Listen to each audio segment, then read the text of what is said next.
Alrighterbabber. Hello folks, welcome back to Pillars of Eternity. Just before we start, there appears to be a little bug where when we're out of combat, our endurance doesn't regen. You'll see Gabby's got 68 endurance out of 84, Kanna's got 39 out of 77, 54 out of 60. So it looks like they're keeping damage that they've taken. I did a quick rest test before I started filming, and they do get their endurance back after resting, but with only 4 campfires, that could be awkward. Okay. That and the fact that our two tanks, our two main tanks, well, main and off, have very little health. We don't really want to get into a fight. What we do want to do is get to the city and find an inn. So that's our current plan. Try and do as little combat as possible. Run away if need be. And try and get to the city. We can always come back and look for stuff and do exploring later on. But we're in a pretty bad shape. We'll do that. We shall travel through and hopefully get across this bridge, and everything will be good with the world.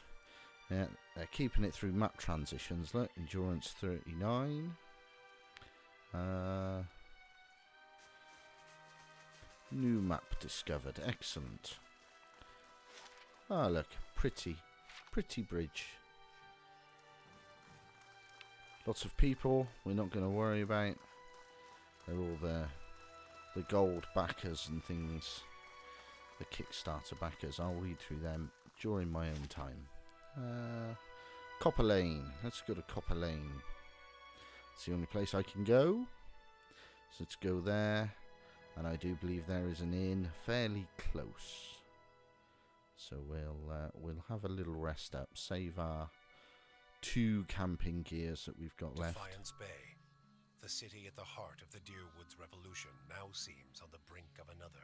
Refugees line the streets, homeless and hungry, displaced by Whiteone's legacy, hoping for relief within the city walls, and finding none.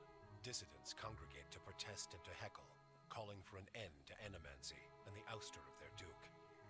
The city's militiamen cast fearful looks as they patrol the streets, their hands trembling at the hilts of their weapons.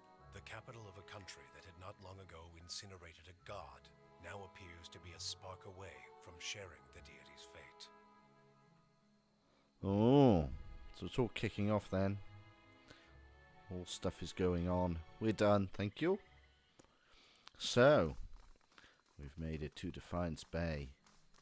Now I believe that's not a pub. City of Defiance, crown jewel of Hello. the Deerwood, if you ask the locals, anyway. What's he wibbling about? Rowan's arms are crossed and his mouth is set in a grim frown as he watches the gathered protesters. He looks ready for a fight. He sizes you up. New in town, eh? You've picked an interesting time to visit Defiance Bay.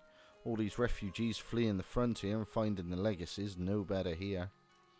It's the Animancers, Magra and Scorchum, and they nest in this city like rats. You mark my words though, us dozens are gonna put a stop to it. Tell me about the dozens. He taps his chest. We're an organisation of interested citizens who want to free Defiance Bay from the dangerous influence of Animancers and the tyranny of the aristocrats who support them. We also consider ourselves a militia of sorts, seeing as the Crucible Knights are little more than a flock of preening nobles in training these days. Okay. Just like a militia, the dozens, except for the training, and the discipline, and the code of honour. His eyes gleam, and we're always looking to expand. The more people see things our way, the better for the state of the country. You have any interest in hearing more? Stop by Admeth's Den sometime, the Expedition Hall. Stop by Admeth's Den sometime, the Expedition Hall. There you go. That's how it's done.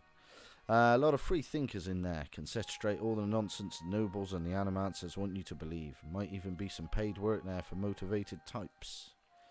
Tell me more about Defiance Bay. Oh, I made her. Look. He gets a mischievous gleam in his eye.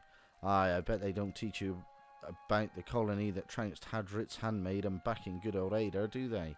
This is the capital of the free Palatinate of the Durwood. We started out as the capital of an Adrian colony, but we booted the Flaccid Scepter, okay, the Flaccid Scepter, eh? From these lands 150 years ago, yes, we all know about the Flaccid Scepter. Usually happens after too much beer. These days we're a major port receiving trade and visitors from all over the world. But we, some of us anyway, strive to hold on to the pioneering spirit that earned us our freedom a century and a half ago. The city is divided into 5 districts: Copper Lane, First Fires, Ondra's Gift, Brackenbury and Heritage Hill. Tell me about Copper Lane. This here is Copper Lane. He taps a scuffed boot on the cobblestones. It's primarily a market district, but you've also got the Expedition Hall directly north of here, where you can join treks into the wilds. That's also where my fellow dozens martyrs and I tend to meet up with other concerned citizens. He points to a long domed building west and north of your position. And that's the Hall of Revealed Mysteries. Eerie place, you ask me, but they've got the biggest library in the Durwood. Canna laughs. Eerie indeed. It might be less so if more kith stepped inside. Perhaps we ought to visit Gabrielle and see just what mysteries are revealed. Tell me about Brackenbury. A noise of disgust rattles in his throat, and the nobility that didn't sail back to Ada stayed there. Most of the families there traced their lineage back to old imperial times. Other than a lot of has-been nobility, you've got Hadrit House, where Lady Webb and her spies operate, and Brackenbury Sanitarium, the main cesspit of animancy in the city. He spits on the cobblestones. Tell me about First Fires. That's where the revolution started, hence the name. These days it's overrun with politicians and panderers, but we'll take it back someday. That's where you'll find the Ducal Palace, the Valian Embassy, and the Crucible Keep. He shakes his head. The Crucible Knights were the original freedom fighters in Defiance Bay, but now they're just strutting peacocks with their eyes on fancy titles and their heads up their asses. There's an old Temple of Wodica there. That's what we're after. There's an old Temple of Wodica there too. We keep it real nice for her. He winks. That's what we're after, Temple of Wodica. So we want to go to First Fires. Okay, well, we'll have a wander around town and then we'll head to First Fires, I think. Tell me about Ondra's Gift. Got the name because it was a wetland that was drained back in the Imperial days. Now it's a seedy district populated by sailors, common folk, and more than a few thugs. But it's a fun place too if you know where to look. He winks and elbows you. Wink, wink, nudge, nudge. Say no more. Say no more. Know what I mean? Look for a place called the Salty Mast when you're there. Other than that, it's mostly warehouses and abandoned homes. The Salty Mast, eh? Nudge, nudge, wink, wink, eh? Tell me about Heritage Hill. He shivers. It used to be one of the more prestigious districts in the city. Heroes of the Revolution claimed plots up there next to an ancient Engwithan tower and the city cemetery. Had the best views in Defiance Bay. Attracts richer types these days. A lot of animancy patrons. He spits. He glances at the crowd and lowers his voice. You wouldn't have heard, but something happened over there a couple of months ago. The authorities sealed it off and they're keeping their mouths shut, but mark my words, animance is to blame. Alright, what else we got? What are you doing out here? He gestures at the crowd, which buzzes with angry chatter. Trying to get folk to see reason. We're in the midst of a crisis, and instead of purging the nefarious forces from our city, the Duke is granting animancers dangerous liberties. What do we know about animancy? It's the study and manipulation of essence, which any sane person will tell you is the purview of the gods. The Aederans at least had the sense to outlaw it, which is the only good thing you can say about them. Oh, didn't we just establish it? You were Aedernian. Well, whatever. One of them. It's not like magic chatting or the soul readings those ciphers do. It's been around since ancient Engwithan times, which is why you'll see animancers tinkering with old Engwithan artifacts. Kana raises a fist to cough discreetly into it. Half-truths is all, but he's an enthusiastic performer, I'll give him that. He shakes his head. Trouble is, the animancer's got no idea what half those artifacts actually do. Not that they'll admit it. Our empathic friend is correct about one thing at least. I'm rubbish at these voices. Farewell. Right. Hey, Hey. So who are you? You're a Justicar. Do you do much? What is it? I'm looking for the Temple of Wodika. If you say so, first fires, yes. Never far from the Queen. Go to the Temple of Wodika. That's our overall plan. That's our... We'll pick stuff up. We'll have a look around. See what lore is about. Protester. Just a car. Anything down this way? I assume not. No. Back this way. Here's the bar. Let's go and have a little rest. See if it fixes this lot. This could prove awkward in a dungeon, but I don't think we'll be dungeoneering for an episode or two. I think there'll be a lot of reading and story coming up, and odds and sods and quests and things. That's the dude from that Dragon Ball Z show, isn't it? I have no idea what I'm talking about. Is that him? I don't know. Somebody can tell me. Bishop. Okay. Let's have a look. This Stelgar's pelt is thick with dust and moss. The plaque below the beast reads, Maiden Falls 2682. There are some stairs. Errol of Levi looks on enigmatically from the canvas in his fancy jeans. Is that thieving? Is this thieving? No, let's not take anything. Let's not take anything. Welcome. The man behind the bar is nearly the size of an Omawawo. A handle protrudes from his back. So he's a robot, and his face is set in a stoic frown. He gives you a small nod. Is he a Toby jug? Here for a drink? There's a tiny pewter cup in front of him. He turns it in one broad hand, but doesn't drink from it. We do want a room. This is a lively place. It was founded in the early days of Derwoodian independence by a travelling scholar named Errol of Levi. Ah, the man with the jeans. He wanted a place where kith of all backgrounds could gather and hash out the issues facing their new country. He rests his elbows on the polished wood of the bar. Well, he's facing away from us then, is he not? It didn't take long for the place to fill up. Brackenbury aristocrats argued with the dock workers from the Gift, while soldiers wrangled with politicians. Derwoodians have never been known to turn down an argument. He takes a sip from the tiny cup. What happened next? Soon kith were coming from the farms and settlements too. He waves at the door as if expecting a crowd to bustle in. This place got even more popular with the Valian sailors and the salty mast, and that was the problem. He drains his cup. No matter what people say about fair-mindedness and civil debate, there's only so much people will tolerate. Errol found himself on the wrong side of an argument with the wrong Thane, and when he disappeared a few days later, some said it was the work of that Thane. He shrugs, spreading his hands over the bar as he surveys the room. But Errol knew which way the wind was blowing. If you ask me, skip town, hid out somewhere open for rational minds to prevail in Defiance Bay. He cracks a wry grin. If only he could see it now. Tell me about you. Name's Bishop. Used to be a scholar of Barath. Now I run the Goose and Fox and keep the regulars in line. He shifts and you see a warhammer strapped to his back. What more is there to tell? How did you go from religion to taverns? The journey isn't as long as you'd think. It started with Hollowborn, and with this. He takes a black bottle from under the bar and fills the pewter cup. It was my sister's son. He takes a drink. At the beginning of Waidwen's legacy, he was one of the first. I never expected there would be so many after him. Tragedy is part of the cycle, but it's followed by rebirth. Yet every year more parents were grieving for their Hollowborn children, and the gods were silent. So you lost your faith? He leans forward, crossing his arms on the bar. Barath promises rebirth, cycles, but the only cycle I found was this one. He taps the bar. Have a drink, have another, and another until I couldn't remember how I got home. Wake up, come back. I finally woke up one day to see my family had packed up and left.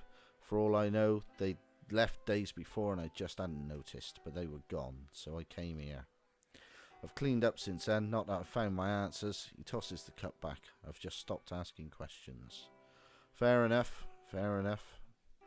Tragedy, mate, tragedy. Yeah, give us a room. Athletics, mechanics, dex and stealth. Oh, I think dex for our bow people. Yes, sleepy time. See, look, and we're all now back to normal. So I don't know if that bug is fixed in the next patch, or if there's been a patch since I've played last. Let's have a little chat with Ida, see what he's got to say for himself. Pretty sure you won't find one among them who stood within 100 miles of that bridge when the Godhammer went off. Too bad, too. Said there'd be less of them. So why did they call... What do you have against the dozens? Ah, nothing serious. Nothing I don't have against a lot of folks anyway. The dozens, they like to take things into their own hands. Gets ugly sometimes. We don't have them in Gilded Vale, but they'd be right at home there. They picked that name so they could do what they wanted and feel like it was right. Got nothing to do with honour or sacrifice. They like to invoke Magran too, when they especially want to feel right. Somehow I don't think she'd be too impressed with that lot. I'm sure she'd like to set them on fire anytime they use her name, but the gods probably got rules against that kind of thing. People hide behind symbols. There must be plenty of other groups that are better reflections of the figures that inspire them. Too bad, I wouldn't mind seeing something like that. Surely Magran has worthier followers. She draws all types, seems to me. More than she'd like, I'm sure. Warmongers, fire lovers. His eyes fixed briefly on Durant's. But she does do better than that. Plenty of good soldiers said their prayers to her when we were marching toward the front lines. Have to expect those are the types she'd prefer to talk to. Godhammer? That's what they called the bomb they blew up Waden with. Wade one. Yeah, it sounds about right. Don't know much about it other than that. Anything kills a living god, guess you gotta name it. Well, yeah. Why do they call themselves the Dozens? Was 12 Durwoodians stood outside Haglot's citadel waiting for Wade one to cross the bridge there. They had to hold him there for long enough. They had to hold him there long enough for the Godhammer to detonate, so that's what they did. Let's continue on. Ready, Watcher. And what does Sagani have to say for herself? Sagani draws up beside you, her fox following at her heels, and takes a seat next to you. Even if you are putting one over on me, it's nice to have a hunting party again. So finding Persok must be important for you to have travelled so long. 5 years for me. Must be 30-something for Ichimak. Hearing its name, the fox looks up. Do foxes live that long? Crikey. I thought the fox would have lasted about as long as a dog. What, 20 years? How's the search going? It's been a long hunt. A long time away from my family. Before, I'd crossed the tundra of Nasitok following caribou herds. I didn't want to leave Kalu and our children, but I was eager to visit lands my people rarely do. But 5 years without finding him. It's like 2 hours of necking. I'm ready to be done with it. Why'd you have to find him? Soul recovery is an old village tradition. We call it the Tarnek Elitsak. Once in a generation, we seek the soul of a much respected and long dead village elder. We tell him what's changed in the village, how people remember him. The only other Tarnek Elitsak during my lifetime happened when I was a girl, not long after Persok died. We feasted on blubber and fermented milk for a week, and we honored the chosen huntress as a hero. Yes, an acquired taste. Then she left, and we returned to our duties. We still sang her name to the skies during festival season, but we otherwise didn't speak of her. Okay. I'm sure your village still remembers you, Sagani. No? You're kind to say so, but I'm not so fragile that I need my name chanted in the meeting halls. Yeah, that's not very good at all. It's not being forgotten by my village that troubles me. But sometimes I wonder how my husband and children remember me, if they think of me often. Returning to them is what matters. Both practical and true. Still, there's no point in dwelling on it. More often I find myself wondering whether Persok will remember us. You claim to see souls. What do you think? Do you remember your past lives? Yes, in fragments. Really? What's that like? I've been learning. There are parts I like and parts I Makes me don't. wonder what Persak remembers about our village.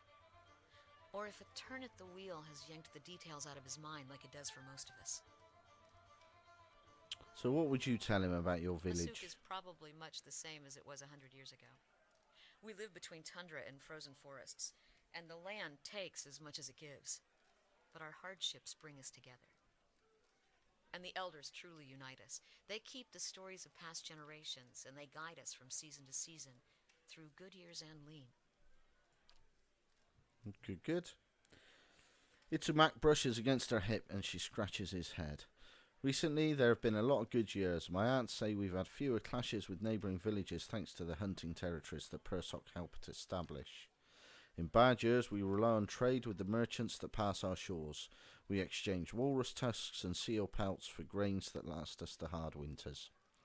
Persok brokered a lot of those agreements too. She holds up the bear figurine. He got this from one of the Omar, I don't know how to pronounce that at all, ships that used to trade with us. They're the big fellas. Sounds like Persok did a lot for your people. That's what I'm supposed to remind him. Okay. Sounds like you're on a hunt of your own, though. You feeling the thrill of the chase or ready for this to be over? What do we want? I think I enjoy the adventure. Refreshing indeed. She rises and stretches, looking around. Might as well keep moving while we've got some daylight. Do we want to talk some more? What about your homeland? Nazitak, she rubs her nose with one broad finger. It's a big island in the middle of the Deadfire Archipelago, just off the coast of the White that wends. Let's go with that's all. Let's carry on with the game. Let's move on. Let's move on. Right, so we've rested. There's an actress and there's a bishop, said the actress to the bishop. Has she got anything to say for herself? No? Fair enough. Of course. What have we got over this way? Anyone we're concerned about? Karina. Kainra. A woman sits by herself, spinning something on the table in front of her and watching it with furious intensity. It's about the size of a coin and it wobbles over a crack in the wood with a metallic rattle. She snatches it up with one hand and slams a half-empty cup down on the table with the other. This is not a good time. You look like you could use another drink. I'll get there. She takes a long drink from her glass. Just trying to calm down and trying to talk myself out of doing something foolish. Something foolish? She says nothing for a few moments, as if hoping you'll leave. At last, Kainra looks up at you and lamplight falls across her face. A purpling bruise is blossoming along her cheekbone. There's something I need to give to my fiancé, Persnick. Pernisk? Are we going to go with Pernisk? Oh, no, maybe, until next time I see it. Only he doesn't seem to go anywhere without his new friends, and they're not exactly pleasant company. Tell me about these new friends. They come into our house with their dead eyes and their black teeth. I'm not a fool, I know what it means. Pernisk makes me leave when they show up, but it's obvious what they come to do. Last time they came, I told them to get out. Let them have their fun somewhere in the gift, but not under my roof. She scowls and then winces, her fingertips gently probing her bruise. Svev changes you, I guess. The Pernisk I knew wouldn't have squashed a spider. I never thought he'd. She trails off, feeling the swollen, discoloured flesh. Let's go with intellect. I thought Svev just made people lay around not doing much. Kainra shrugs. I don't really know. Seemed better than believing he's always this way. Maybe I could go talk to him. I sense a quest. Her hand rests on the table and she clenches it into a white-knuckled fist. There's nothing more to say to him. We're finished. I just want to give this back to him and have a clean break. She opens her hand and a ring clatters onto the table. Benevolence. It was his grandmother's. Even after this, I don't have the heart to sell it off.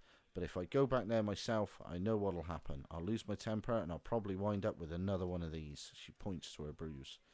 I wouldn't normally hand this off to a stranger, but people say you've got a good heart. If you give this back to him, he'll know we're done. Well, I'll do it. No problem. Diplomacy. She looks at you and nods. The house is just north of here. Please don't hurt him. I'm sending someone with your charm to keep anyone from getting hurt again. That goes for Pernisk as well as me. Okay, fair enough. Go and deliver a ring. What have we got down here? Actor. A dwarf and an Orlan debate philosophy on the other side of the curtain. Oh, they're little booths. Little table booths. Excellent. What's this picture? The painting depicts Glanfathan ruins and the canvas bears the rough brushstrokes of a talented artist. Amateur. It brawls well. Okay. More little booths. Brad Furis. More little booths. Bit of a kitchen. Is this stealing? What's that icon? They've changed the icon. I don't know if that's a stealing icon or whether that's a help yourself icon. We're not going to take it. We're not going to take it. We could have a look at this, though. If we stealth... Quiet as a calm... I'll get it open. I think I'm going to quick save, just in case we get caught. Oh, hello. Bartender's ring. 20 defense while stunned, 20 defense while prone. Haven't we got something like that, maybe? Or we had something like that. Maybe. He could really use that. I wonder if we could nick that ring. Looks like nobody noticed. Looks like nobody noticed. There we go. Right, so if we check this. 20 defense while prone, 20 defense while stunned. Whee! Nice. Hey. Beautiful. Right, let's run away. Let's run away. There we go. Right. Should we have a little quick look upstairs? See if there's any more questicles to pick up. Up the stairs, up the stairs. Up at the stairs. Hello. Dreadshot Daden Hurdy. Let's have a word. Burley or Moa raises a hand in greeting. Daden is busy filling a spur off a small round bullet. Ilfa? She nods at you, a pint in one hand and a mace slung over her shoulder. The Orlan woman nods at you, a cup of wine in her hand and a scepter across her lap. Good day to you. Good day to you. Two-tone Wixel, Wakesel. An Orlan man relaxes with his feet propped on the table. Patches of dark brown skin peek out from under a full mane of blue-green hair. Doesn't look blue-green from here. He and the Orlan woman with him exchange laughs and comments with the trio at a nearby table, and he spins a dagger in his hand. His hazel eyes watch you. You look like you've seen a night or two in the wilds. Joining us for a drink? Who are you all? The name's Two-Tone Wexor. The lady next to me is Key. We've had our fun with the expeditions, but we were hoping to enjoy a little peace and quiet for the next few weeks anyway. A man at the next table nods at you. I'm Dreadshot Daden, and this is Hurdy and Ilfa. We were part of separate expedition teams, but we both suffered losses and decided to band together. He ticks several items off of his fingers. Beasts, barbarians, bivouacs. Was it bivouac or bivouac? It's a dangerous time to be an adventurer, but a prosperous one too. At the next table, Daden raises his glass. And here's to many more prosperous journeys. Is there something else you wanted? I guess not. Not. Let's have a little look down here. Anyone in here? People in here? Goldie people, okay? I'm not going to be obviously stealing things. But there's a little chest in here. I'll get it open. Let's have a little look. A bit of fruit, some lockpicks. We'll have that. Beautiful. I don't know if we get bollocked for stealing or not, but I'm not going to take the chance. When there's people around. We've got a book. The Most Unfortunate Tale of Favia and Bernat, a Valian Tragedy. That's quite long. You guys can have a little pause of that. Let's have a little scroll through it. I would give it a read, but we're pretty much at the end of the episode. I was just going to have a little nosy. Just pause this as you go. There you go. We'll pick it up. Might be worth cash. Might be worth cash. Let's have a little look at this last room. And then we'll call it. Oh, there's people in there. Let's not kneel from there. Let's not steal from there. Who are we missing? Ah, there we go. So, excellent. We've had a little look at the bar. What do you call it? The Goose and Fox, or the Fox and Goose, or something like that. And picked up a quest. So, next time we'll head out and have a little look a little further out into the city. See what goes on. So, until then, folks, bye-bye for now.